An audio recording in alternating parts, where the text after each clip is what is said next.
Sanadka 2000 dhulkii waxaa qabsaday cudur aad u khatar badan oo aan daawo lahayn. Dhulkiina wuu baaba'ayay. Sidaas darteed dadkii lacagta lahaa iyo sidoo kale dadkii awoodda lahaa waa ay ka tageen dhulkii iyagoo raadinaya meel cusub. Gudaha waxaa saarnaa 10,000 oo qof, kuwaasoo dhalooyinka hurdada ku dhex jira. Dhammaantoodna waxaa ilaalinayay robootyo khaas u ah. Dhalooyinka magacooda Stasis ayay ahaayeen.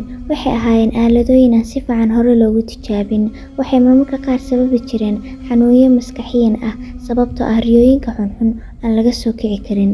Mid ka mid ah dadka meeshaas ku jiro ayaa wuxuu is arkay isagoo jooga xaafadda Whitechapel, London 1888. Meeshan oo ahayd meeshii uu ka ugaarsan jiray Jack the Ripper, kaasoo la aaminsan yahay muddo 2 bilood gudaheeda inuu afduubtay oo si xun u dilay 5 gabdhood oo dhalinyaro ah. Marmarka qaar sida xun u jarjaray awgeed waxay ku qasabtay booliiska inay baaritaankooda fogaado si ay u ogaadaan qofkuu dilay. 3 dil ugu horeysay kadib warkaasi aad ayuu u faafay. Dumarkii markaasi wadada ka shaqayn jiray si ay cunto u helaanna waxay markaasi ogaadeen runta ah in markaasi waxa ay ku qasbayeen inay sameeyaan si u badbaadaan ay tahay isla waxa ku sababi karta in lagu dilo wadooyinka. Xaafadda dhan waxay ku jireen cabsi iyo is-ilaalin. Inkastoo booliiska xaafadda lagu soo badiyay, haddana dilalkii aad ayay u sii bateen. Mid ka mid ah dadka Stasiska ku jira ayaa wuxuu hadda aaminsan yahay inuu markaasi yahay askari ku qasban inuu ogaado qofka dilalka geysanaya. Asagoo maraqiisa maqaaxi dhexdiis ku cabayo ayuu wuxuu eegay geeska, kadibna wax ayuu arkay. Miiskiisa wuxuu u dhow yahay meesha ugu dambeysa maqaaxida, saas darteed jikada wuu arki karaa. Wuu iska indhatiri lahaa jikada wasakhda, laakiin markii uu arkay sayn aad u weyn oo jiir leeyahay ayay ahayd markii uu labalabo saa'ida dareemay. Asagoo labalaboonayo ayuu wuxuu ka soo kacay miiskiisii, kadibna wuxuu si tartiiba ugu soo dhaqaaqay isagoo ul wata dhinaca xayawaanka labalabada joogo.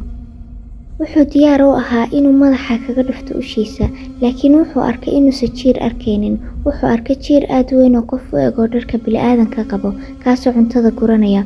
Ooy ayuu markaasi ku qayliyay. Bahalkii wuu naxay wuuna ku soo jeestay, kadibna wuu ku qayliyay. Markaas kadibna wuxuu ku cararay dhinaca qashinka.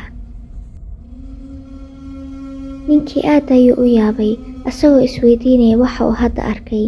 Miyuu waalan rabaa ayuu isweydiiyey. Wuu ka soo baxay maqaaxidii isagoo markaasi raadinaya ninkii jiirka ahaa, laakiin wuxuu arkay qashin aad u tiro badan iyo meelal badan oo ku dhuuman karo. Markuu gurigiisa u sii socday, wuxuu arkay gabdho markaasi wadada ka shaqeeyo, wuxuuna u sheegay inay meesha ka dhaqaaqaan.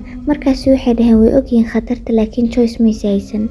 Waxay dhaheen waxay ku qasban yihiin inay wadada ka shaqeeyaan. Waxaa laga yaabaa haddii uu qof xanuunsan soo weeraro inay iska celin karaan ama dilaaga, laakiin gaajada kama badbaadi karaan. Wuu iskaga tagay oo qadartooda ayuu u dhaafay. Markaasna uma uusan sheegin waxa uu caawa arkay, asagoo markaasi ka cabsanaya inay ku dhahaan nin waalan ayaa tahay. Subaxdii xigtay wuxuu aaday maqaaxiyaal aad u tiro badan, asagoo weydiinayay inay arkeen jiirar oo ku jira jikooyinkooda. Mid walbana markaasi wuxuu ugu jawaabay isagoo qoslaya, tani waa London, waa og tahay, meel kasta jiir ayaa joogo. Kadibna qosolkooda ayay iska sii wateen. Asaga umuusan sheegin waxa uu arkay, sababtoo waxaa laga yaabaa inay jeejooskooda ku sii badiyaan. Isbuuc kadib markii la soo sheegay meyd kale, kaasoo si arxan darra loo dilay, ayuu isagoo meel iska taagan oo sigaarkiisa cabayo, wuxuu markaasi arkay qof meesha marayo. Wuxuuna isla markiiba gartay inuu yahay ninkii jiirka uu maalmahan dhan raadinayay. Wuxuu markaasi damiyay sigaarkiisa, kadibna wuxuu dabagalay ninkii jiirka. Markaasna nalalka gadaashiisa way sii daciifayeen oo wadada mugdi ayay sii noqonaysay.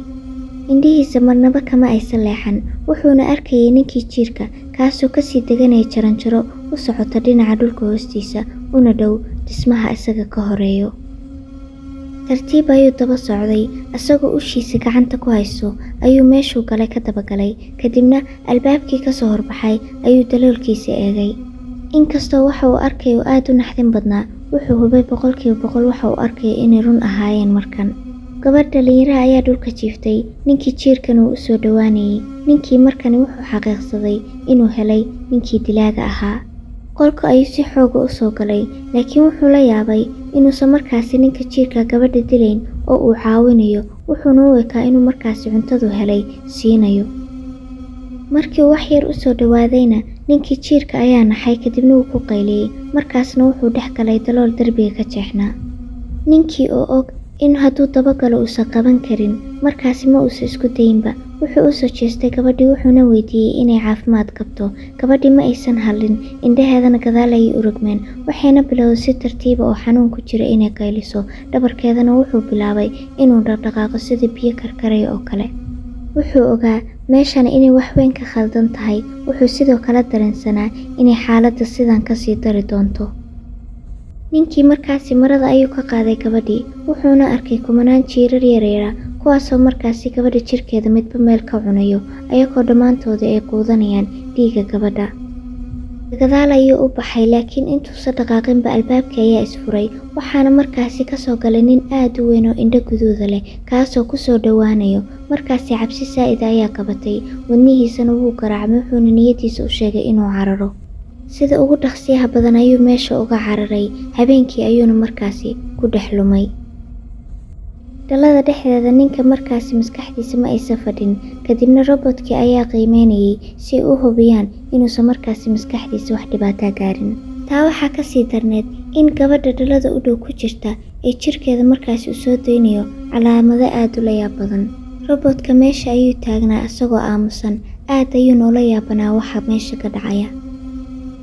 Waxay u eg tahay in gabadha dhalada ku jirto ay si uur u yeelatay, inkastoo ay dhalada ku jirtay oo ay hurday muddo aad u dheer.